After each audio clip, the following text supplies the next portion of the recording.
আসসালামু আলাইকুম। বর্তমানে মালয়েশিয়াতে কলিং ভিসায় কর্মী পাঠাতে একেবারে ঘোড়দৌড় শুরু করেছে, কিন্তু এরই মাঝে ৩১৪ কোটি টাকার আত্মসাতের অভিযোগ উঠেছে ৫টি এজেন্সির বিরুদ্ধে।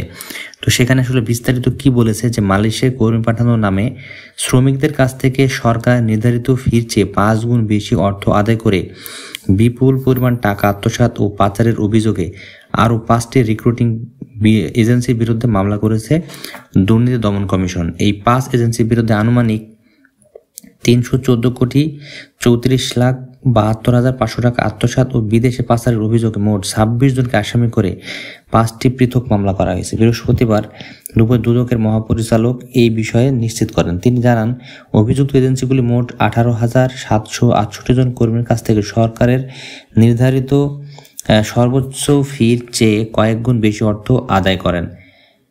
তো তিনি আরও বলেন যে সরকার নির্ধারিত ফি ছিল ৭৮,৯৯০ টাকা, কিন্তু কিছু অসাধু এজেন্সি প্রতি জন শ্রমিকের কাছ থেকে ৪ থেকে ৫ গুণ পর্যন্ত অর্থ নিয়েছে। এতে হাজার হাজার শ্রমিক প্রতারিত হয়েছেন এবং কোটি কোটি টাকা অবৈধভাবে আত্মসাৎ হয়েছেন।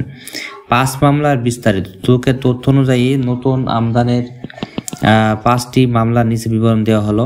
তো এই বিষয়গুলি হচ্ছে জিএমজি ট্রেডিং প্রাইভেট লিমিটেড, এই প্রতিষ্ঠানের বিরুদ্ধে অভিযোগ তারা ২,৮৩০ জন শ্রমিকের কাছ থেকে ৪৭ কোটি ৪০,৮৫,০০০ টাকা অতিরিক্ত নিয়েছে। এরপর হচ্ছে দ্য জিএমজি ট্রেডিং অ্যাসোসিয়েট, এরপর হচ্ছে কিউকে কুইন এক্সপ্রেস লিমিটেড, এরপর হচ্ছে এমইএফ গ্লোবাল বাংলাদেশ, দ্বিতীয় মামলা প্রথম মামলা। তো এই সূত্রে জানা গেছে যে মালয়েশিয়ার কর্মী পাঠানোর নামে প্রতারণা ঘটনা একের পর এক ঘটছে, মামলা হচ্ছে। এর আগে ৬ নভেম্বর ৬টি এজেন্সির ১১ কর্মকর্তার বিরুদ্ধে এবং ১১ নভেম্বর ৪টি এজেন্সির ৫ কর্মকর্তার বিরুদ্ধে মামলা করা হয়। তো ২০১৮ সালে মালয়েশিয়ার শ্রমবাজারের বন্ধ করে দেয় কারণ হিসেবে দেখানো হয় শ্রমিক পাঠানো প্রক্রিয়ায় অনিয়ম, স্বজনপ্রীতি ও ব্যাপক দুর্নীতি দীর্ঘ।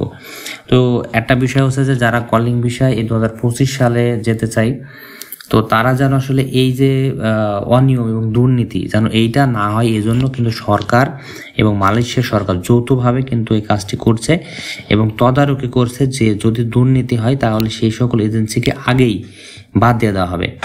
তো এটা আশা করা যায় যে আগের থেকে ২১ সালে যে কর্মী পাঠানো কলিং ভিসা তার থেকে অনেক গুণ সঠিকভাবে এই কর্মীগুলো পাঠানো হবে এবং তাদের নির্ধারিত যে ফি দেওয়া হয়েছে সেটা নিয়েই কিন্তু তাদেরকে মালয়েশিয়া প্রেরণ করা হবে। তো তাই যারা মালয়েশিয়া কলিং ভিসা যেতে চান তারা তড়িঘড়ি না করে সরকার নির্ধারিত, যেটা মালয়েশিয়া সরকার থেকে ফিক্স করে দেবে, সেই সকল এজেন্সির মাধ্যমে আপনার দেশের বাইরে যেতে পারবেন। তাহলে আপনাদের গচ্ছিত টাকা এই যে দুর্নীতি করে লুটপাট হবে না।